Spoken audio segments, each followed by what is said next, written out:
अल्लाह की डर पूछा जाए क्या है, तो बंदा समझता है मैं अल्लाह की डर इसको समझता हूँ कि अल्लाह की डर से मैं नमाज पढ़ता हूँ। अल्लाह की डर को नमाज समझता है।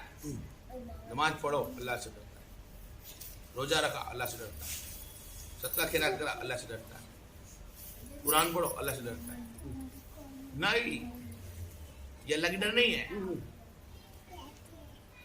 नमाज पढ़ना अल्लाह की हिदायत है, कुरान पढ़ना अल्लाह की हिदायत है, सदका खैरात करना अल्लाह की हिदायत है, कुर्बानी करना अल्लाह की हिदायत है, कुरान काबे के तवाफ करना अल्लाह की हिदायत है।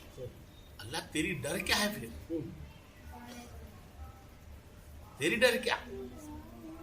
मेरी डर वो जिससे मेरी नाराजगी होती हो।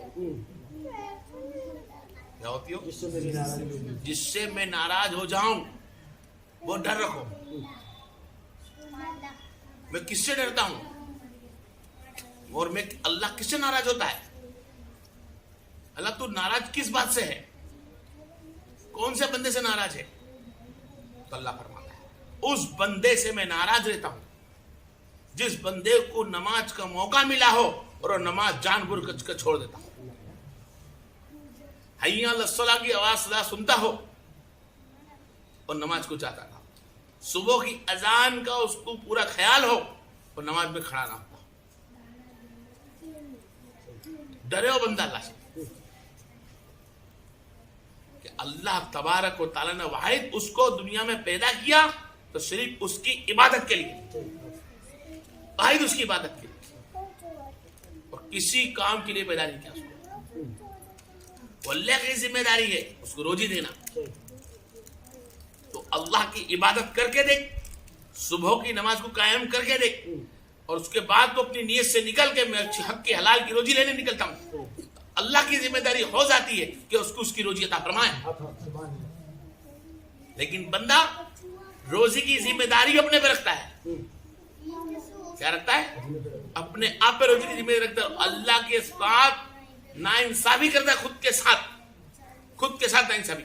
अल्लाह की इबादत की जगह, सुबह में उसकी इबादत की जगह पे वो फिक्र सिर्फ नौकरी की करता है, सिर्फ नौकरी की फिक्र। उसको पता नहीं कि फिक्र सिर्फ वाहिद सबसे ज्यादा कोई फिक्र करता है पूरी कायनात की, वो अल्लाह। अल्लाह फिक्र करता है कि उसको वक्त के साथ आसमान के ऊपर के तारे बुझाने होते हैं, चांद को डुबाना होता है, सूरज को निकालना होता है, सूरज को डुबाना होता है, चांद को निकालना होता है, क्योंकि अल्लाह के हुक्म से चलते हैं। उसको सुबह और शाम पढ़नी पड़ती है। शम्स वल कमर, उसको अल्लाह के हुक्म से दोनों चलता है, चलाना पड़ता है। लेकिन बंदा समझता है नहीं मुझसे चलता है, रोजी मैं चलाता हूं। नहीं, रोजी भाई अल्लाह चलाता है। बंदा तुझको सिर्फ एक ही फिक्र है कि वक्त इबादत का है तो इबादत करे।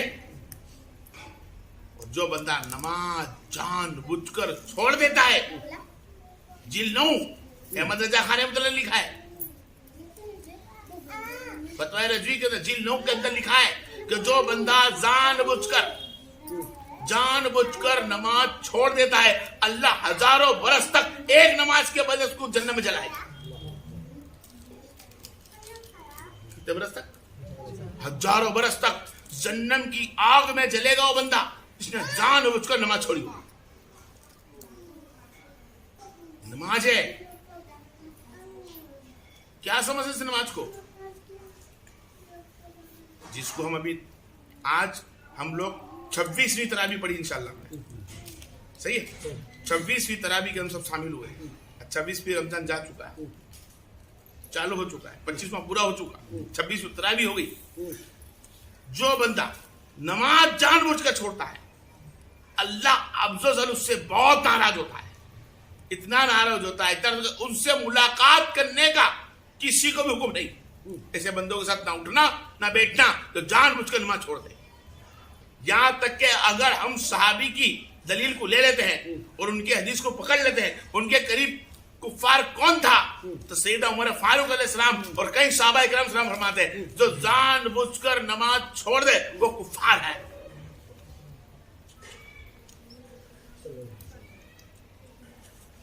क्या हो गया? कुफ्फार हो गया जो जानबूझकर नमाज छोड़ देता है और कुफ्फार हो गया। जानबूझकर नमाज छोड़ने वाला कुफ्फार हो गया और कुफ्र की मौत मरेगा। चले इसकी तफसील के अंदर इमाम अहमद रजा खान ने फरमाया कि कुफ्फार की मौत मरेगा। कौन है वो कुफ्फार की मौत मरने वाली जात? कौन सी जात है जो कुफ्फार की मौत मरने वाली है?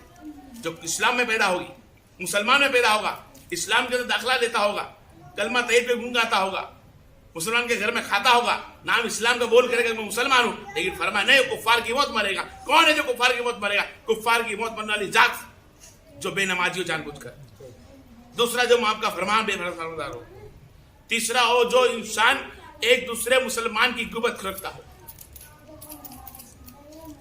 चौथा हो जो जानबूझकर इंसानों को गुमराह में ले जाता हो। पांचवा वो जो बंदा जानबूझकर एक दूसरे को लड़वाता हो। कीनाखोरी, गिबतखोरी, चोरी, बेनमाजी, माँ का दिल दुखाना, आजू बाजू को परेशान करना, इल्म के अंदर ध्यान नहीं देना, अजान सुनता हो लेकिन उसका जवाब ना देता हो, अजान के वक्त तो बातें करता हो, उसकी मौत, ये सब की मौत कुफ्र के मौत मरेगी। होंगे मुसलमान लेकिन मौत मरेंगे कुफार की। अब सोच ले कि हम कौन है? क्या हमारे दिल में हाथ रख के देखे हम क्या मुसलमान है? इस्लाम में दाखिल हुए? कितनी नमाजें छोड़ी हमने, कितने की बातें करी, कितनी अजानें हुई जिसमें हमने बातें सीधे करी। ये कुफ्फार की मौत की निशानियां हैं। जब बंदा अजान होती बात करता रहता है तो कुफ्फार की मौत की निशानी। गिबतखोरी करता है, कुफ्फार की मौत की निशानी। माँ बाप का दिल दुखाता है, कुफ्फार की मौत की निशानी।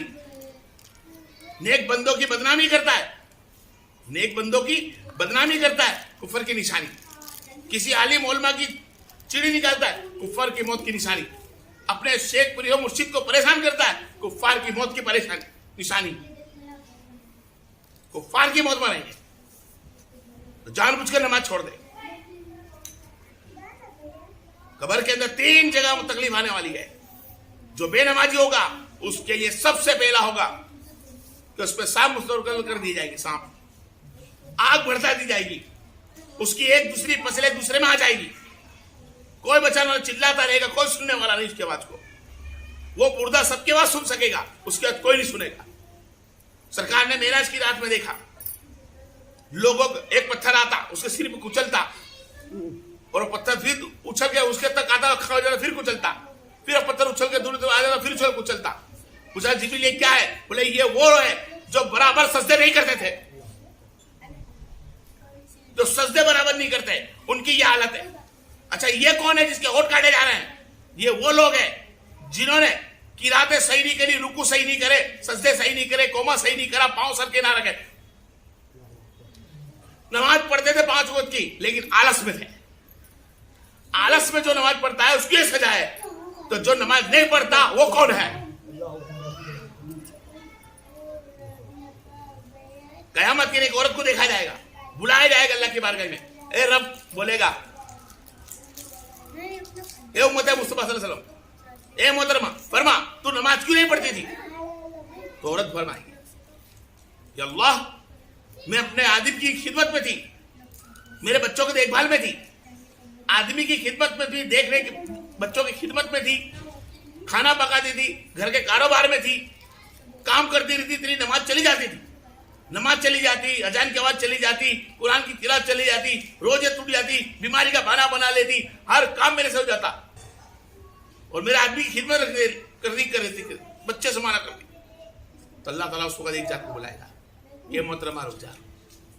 सीमा अलैहिस्सलाम को बुलाया,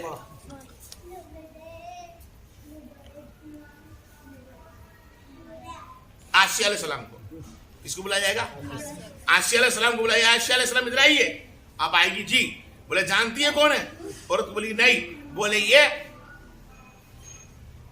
आसिया अलैहिस्सलाम है, ये फिरौन की बीवी है। बता तेरा आदमी जालिम था कि फिरौन जालिम था? फिरौन जालिम था कि तेरा आदमी जालिम था? तो बोली कि फिरौन। तो बता जब फिरौन जालिम होने के बाद भी इसकी बीवी ने, फिरौन की बीवी ने नमाजें नहीं छोड़ी, तो तेरा आदमी के छोटे जुल्म पर तूने नमाजें कैसे छोड़ी? तुझे इतना काम तो नहीं दिया था। जा, तुझे और तेरे जैसे बेनमाजी आदमियों को फिरौन, नमरूद, सम्राट, इनकी लाइन में खड़े रहने मिलेगा। कयामत के दिन तुम कहां होंगे? लोग फरमाते झंडे के नीचे होंगे नबी के। कहां होंगे? नबी के झंडे के नीचे, नबी की छत के नीचे, नबी की कमली के अंदर। बराबर गौर करके देख बंदे कि वो अमल तूने पैदा करे जो नबी करीम सल्लल्लाहु अलैहि वसल्लम की कमली के नीचे जा सके।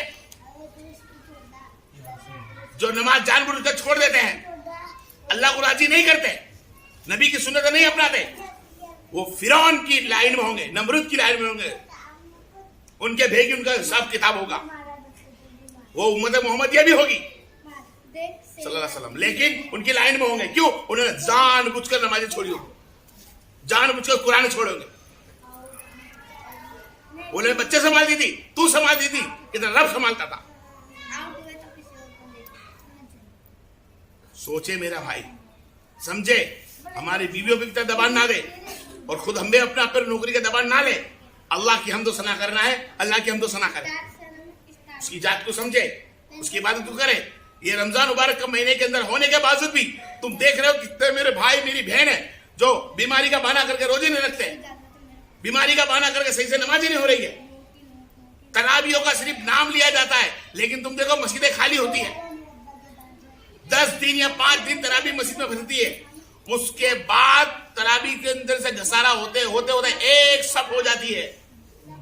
20 दिन 25 दिन तक एक सब में नमाज होती है, बाकी सब नमाजें खाली।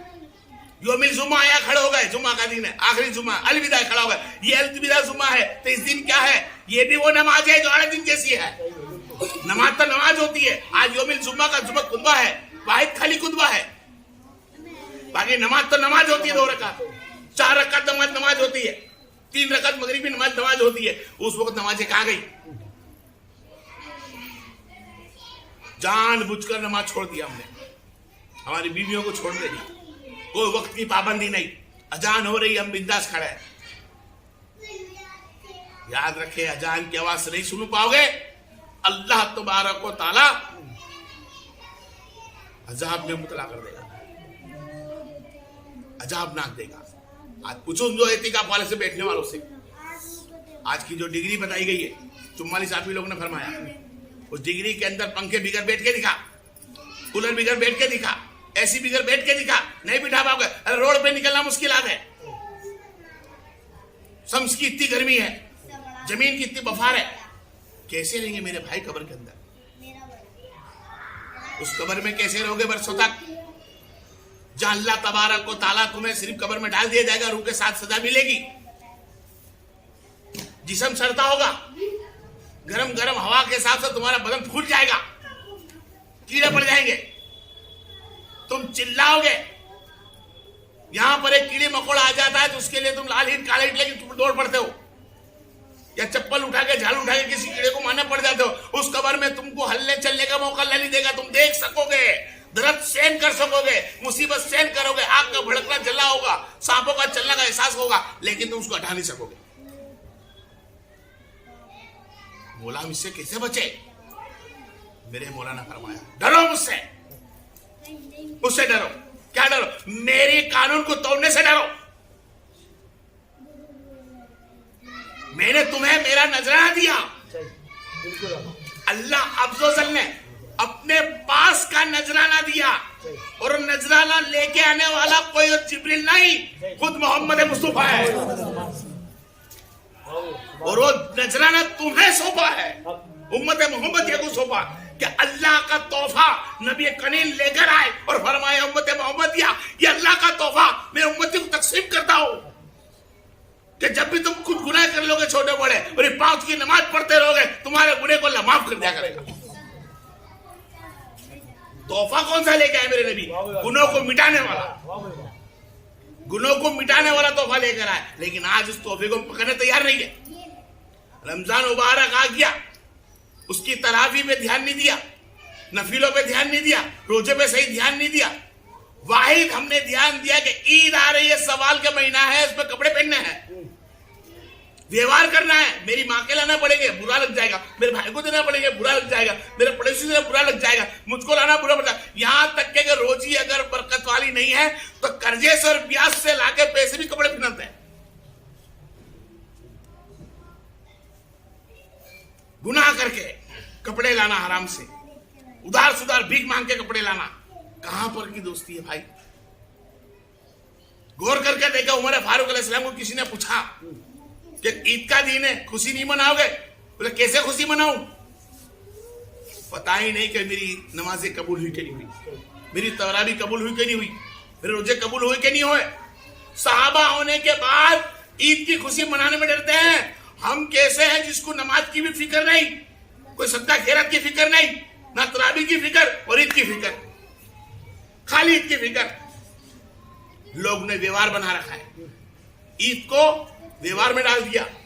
हर गैरुल्लाह की रस्म लेकर हम बैठ चुके हैं, चाहे वो अल्लाह की इबादत में हो, चाहे वो घर के कोई कायदे कानून में हो या शादी ब्याह में हो। नबी की सुन्नतों को हमने हटा दिया, अल्लाह की इताअत को हटा दिया, नबी की इताअत को हटा दिया, औलाद रसूल की इताअत को हटा दिया, सहाबा की अदा को हटा दिया। वाहिद हमने हमारे बड़े बुढ़े बोलते हो लेकर चले। अरे कौन से बड़े बुढ़े तुम्हारे बोलते हैं? वो बड़े बुढ़े बोलते हैं जो घंटे बजाते थे, वो बड़े बुढ़े बोलते हैं जो गैरुल्ला थे, कि वो बड़े बुढ़े की बात करता है जिसको गौसे आजम बोलते हैं। उस बुजुर्ग की बात करता है जो गरीब नवाज है, कि उस बुजुर्ग की बात करता है जो तेरी पीढ़ी में है, जो तेरे परदादा है। तो परदादा दादा को तो फिर सुन, कुलन काफिरुना माबूद अंतुम माबूद, इनके बाप दादा ने सुधरेंगे, ए महबूब ये लोग नहीं मानेंगे, छोड़ दे इनके दिन पे। तो ऐसे भाइयों को छोड़ देना जरूरी है। ना चलाए सिलसिले अपने, वाहिद अल्लाह रसूल का सिलसिला, उनका बताया रास्ता, उनके बताए ताजीम, उनके बताए रास्ते, उनका बताए नक्शे कदम पे जो चलता है बंदा वही कामयाब है। आज 20 रकात तरावी के अंदर हम लोग थक जाते हैं, एक दूसरे के मुंह देखते हैं, पसीने पोंछते हैं, हवा में बैठ जाते हैं। कर ले मेरा भाई, के अंदर जब घूमता है फिरता है, दोस्तों के साथ यारा यारी में लगाता है, ध्यान मुस्तफा पे अल्लाह से हटाने के बाद घूमता फिरता है, जब तुझे गर्मी नहीं लगती, धूप के अंदर दोस्तों के साथ घूमने में गर्मी लगती, दोस्तों के साथ आवारी की गर्मी लगती, बाजारों में घूमने से गर्मी नहीं लगती। यहाँ तक कि ईद की खरीदी रोजा रख कर जाते हैं, धूप में घूमते हैं, जब तक गर्मी नहीं लगती है। अल्लाह की इबादत में गर्मी लगती है, अल्लाह के सामने झुकने से गर्मी लग जाती है। बेनमाजी का असर बहुत बुरा है, नहीं छोड़ेगा रब तबारक व तआला। सबसे पहला जवाब ही कयामत के दिन ये होगा, बताओ तुम मेरे लिए क्या करके आए हो? क्या बताएंगे हम, हमने क्या नमाजें पढ़ी? तो खुश नसीब है वो बंदा जिसको अल्लाह तबारक व तआला ने, अल्लाह तबारक व तआला ने नमाज पढ़ने का मौका दिया। नहीं जानते तुमको नमाज का दर्जा कितना बड़ा है। नमाज का दर्जा इतना बड़ा रखा है कि जब बंदा सजदे में जाता है तो अल्लाह उस पर निगाह करम करता है। निगाह करम का मतलब क्या है? तो किसी ने पूछा या रसूलल्लाह निगाह करम कैसी होती है? तो फरमाया कि मूसा अलैहिस्सलाम को कोई दूर पे जब बिजली चमकाई थी, अल्लाह ने नूर चमकाया था, वो नूर चमक के जब मूसा और उसकी कौम बेहोश हो गई थी, इसी तरह में 70 गुना 3 गुना ज्यादा वो जब बंदा सजदे में जाता है उस पर नूर बरसाता, अल्लाह नूर बरसा देता है उस बंदे के ऊपर। उस नूर के सदके में अल्लाह तुम्हारे तमाम मेरे गुनाहों को माफ कर देता है। आ मेरे भाई मेरी बहन नमाज पढ़ के देख, सजदे में सर रख के देख, अल्लाह तेरे तमाम गुनाह को माफ कर देगा, तेरे घर में खैर बरकत भी देगा, तेरे घर में बरकत देगा, और ये घर नहीं कब्र के घर में बरकत देगा। आके बरकत हासिल कर, अल्लाह की रहमत हासिल कर, उस पर कुर्बत हासिल कर। उसकी बात अल्लाह की लोग कहते हैं हम तो मार्फत वाले हैं, कुछ आलिम उलमा ऐसे भी पढ़े हैं कम मार्फत वाले हैं। उसको कहना उस आलिम उलमा को, उस कारी मुफ्ती जो भी हो आलिम उलमा, कि सबसे बड़ी मारिफत अल्लाह ताला ने उसकी नमाज रखी है। नमाज से बढ़कर कोई मारिफत नहीं है, कोई शरीयत नहीं है, कोई तरीकत नहीं, कोई हकीकत नहीं। हकीकत तो सिर्फ नमाज है। अगर नमाज मारिफत हकीकत ना होती तो अल्लाह का तोहफा नबी लेकर कैसे आते? अल्लाह का तोहफा है, नबी लेकर आए हैं, उम्मत मुस्तफा को अता कर दिया है। उसको संभालना हमारे काम, उस तोहफे को सजाए संवारे। यकीन इंशाअल्लाह अगर नमाज पर तुम खड़े उतर गए तो सिर्फ रमजान के लिए नहीं, जब तक सांस रहे जिस्म में जब तक नमाज को ना छोड़े। जब भी अजान पहुंचे तो उसका जवाब दे, ताजीम करे। कुछ मेरी बहन बेटी मेरे भाई ऐसे भी है कि अजान होती है कुरान की तिलावत करते रहते हैं, अजान होती है पीरों का सिलसिला पढ़ते रहते हैं, तिलावत कुरान अजान होती है टीवी की बात स्लो कर देते हैं। नहीं भाई, अजान जब चालू हो जाए तो हर चीज बंद कर दे, कुरान को भी रुका दे, सिदरे को भी तेरे रुका दे, तेरी टीवी भी तो दूरी चली गई, सबको बंद कर दे, अजान को आराम से सुन, उसका जवाब दे। 6 लाख नेकी का 100 अल्लाह तुझे देगा, 6 लाख नेकी का 100 देगा। और अजान को मुकम्मल तुम सुनते रहे तो कामयाब हो गए। और जो इंसान अजान की आवाज निकली और उसको सुना नहीं और गुफ्तगू करते रहे तो समझना तुम्हारा ईमान का खारिज हो जाना अंदेशा है और तुम कुफर की मौत मरोगे, की मौत मरोगे। अजान के टाइम पे तुमने बात करी तो नमाज के टाइम पे तुमने नमाज का रास्ता नहीं पढ़ा, कहीं और रास्ता पकड़ लिया। मिलल जिन्नत व नास, इंसान और जिन दूसरे के दिल में वसवसे नाखते हैं। तो मेरे भाई सबसे बड़ी मारिफत हासिल करनी है अल्लाह की, वही नमाज। क्या है?